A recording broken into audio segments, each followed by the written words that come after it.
Yan, ngayon nasa ibabaw na ako. Ito yung front sa harapan na hindi na makita yung pinagawa niyong pader. Ayan o. Ito, meron na. Isa, dalawa, tatlo, apat, lima, anim.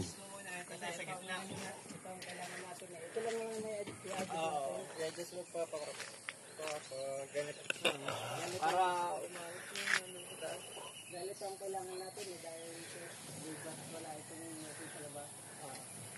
Lang tayo. Naka-anim na pala kayo, ano? Sabi 5. Ano sir, kahapon? 6. Sabi ko sa inyo, 5. Ito, yung binubuhos namin. Ang problema kahapon, may sobra. Ay, kaya binuhos na to. Sobra. Binuhos namin dito, nakakalati kami. Hindi, tinuloy na namin. Ay, hindi mo pwede nang putulin eh. Pwede naman sir, kaso dito eh. Kaso mag-zero pa kami.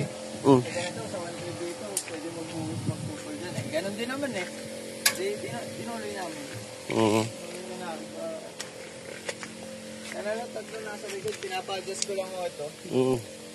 At dun sa alignment sa taas, ng CL, ay medyo malayo. Malayo. Ito oh. Ito ang view sa ibabaw. Pag nasa ibabaw ka. Yan ah. Yan. Talagang yun ang medyo ano sa mata. Masakit sa mata yung tambak ng dumi ng bako.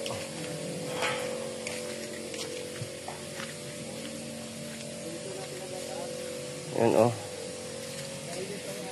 Yan, isa katabas. Ayan o.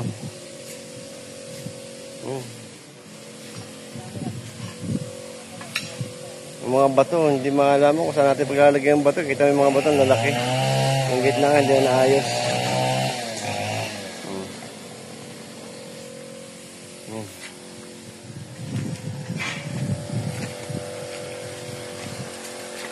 Ito ang ating ano.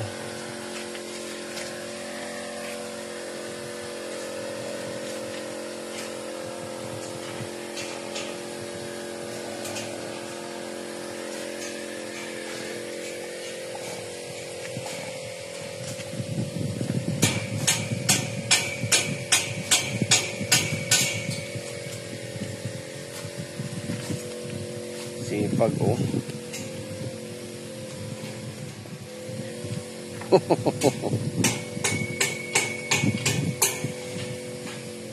Uy! Sipag mo. Ang daming bunga ng langka oh.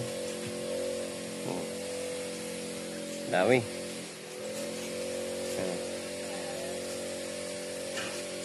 Hanggang doon sa baba.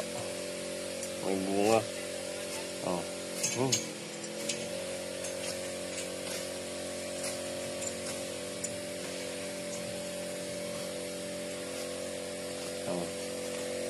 Dami.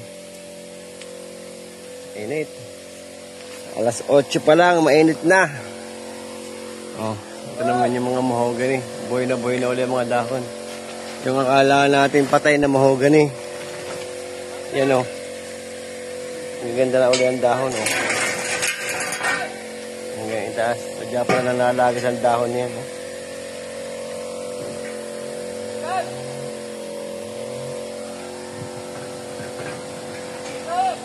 Nariyan natin ang isang kaong.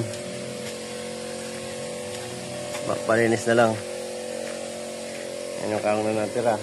Tapos, yun ay antipolo. Yung isang yun ay anahaw. Tapos may antipolo at saka ano pa rin doon.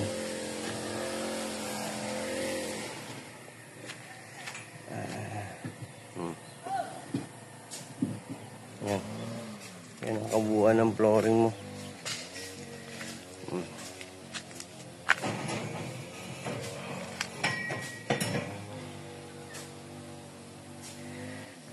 Ang flooring.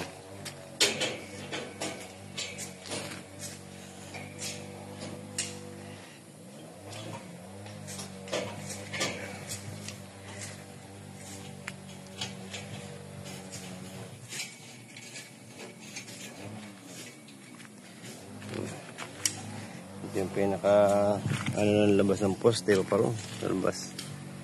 May ano ka dito.